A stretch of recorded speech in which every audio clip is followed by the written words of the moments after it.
قبول منظور فرما۔ ہم دعا جو کر چکے ہیں، آج کر رہے ہیں، آئندہ کریں گے، سب دعاؤں کو جو حرمین شریفین قبولیت والی دعائیں ہوں دعاؤں میں شامل فرما دے۔ یا اللہ جو مانگا وہ بھی عطا فرما، جو نہیں مانگا بھی مانگے عطا فرما۔ آج کی قدس شریف کی محفل میں جو بھی کلام مجید پڑھا گیا، جو بھی یہ لنگر کا اہتمام کیا گیا، یا الہ تلاوت کی گئی، نعت مصطفیٰ صلی اللہ علیہ وسلم پیش کی گئی، علماء کرام نے اپنے اپنے انداز میں بیانات فرمائے، میری طرف سے 6 لاکھ مرتبہ درود شریف میں پیش کرتا ہوں۔ یا اللہ ہمارے پڑھنے میں اہتمام کرنے میں غلطی کوتاہی ہو گئی، لغزش ہو گئی ہے، یا اللہ معاف کرتے ہیں، سب کچھ تیرے پیارے حبیب علیہ تحیت کے دربار میں حقیقتاً توفتاً عقیدتاً ادباً پیش کرتے ہیں، قبول منظور فرما۔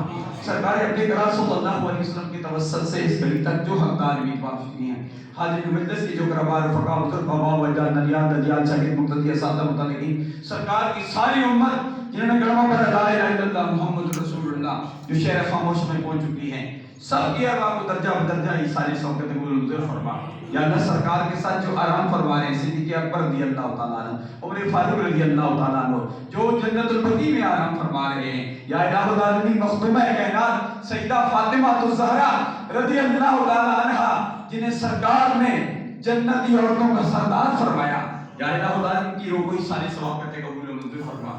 اپنے پیارے محبوبوں کے توسل سے یا الہ العالمین حاجی ملک اقبال اوان برہوم کو جنت میں اعلیٰ مقام عطا فرما۔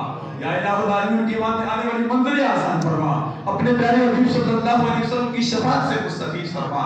یا اللہ جو مانگا وہ بھی عطا فرما، جو نہیں مانگا بھی مانگے عطا فرما۔ اس ملک پاکستان میں مقام مصطفیٰ کے تحفظ کے لیے، نظام مصطفیٰ کے عملی نفاذ کے لیے دن رات ہم سب کو کوشش کرنے کی توفیق عطا فرما۔ یا الہ العالمین مسلک حق اہل سنت و جماعت پر ہم سب کو استقامت عطا فرما۔ یا اللہ فتنوں کا دور ہے، ہر قسم کے فتنے سے ہم سب کو محفوظ و معمون فرما، آسانیاں مہربانیاں فرما۔ ابھی دعا کا خاتمہ علامہ ہاشم حقانی صاحب اختتام کرتے ہیں۔ ربنا تقبل منا انک انت السمیع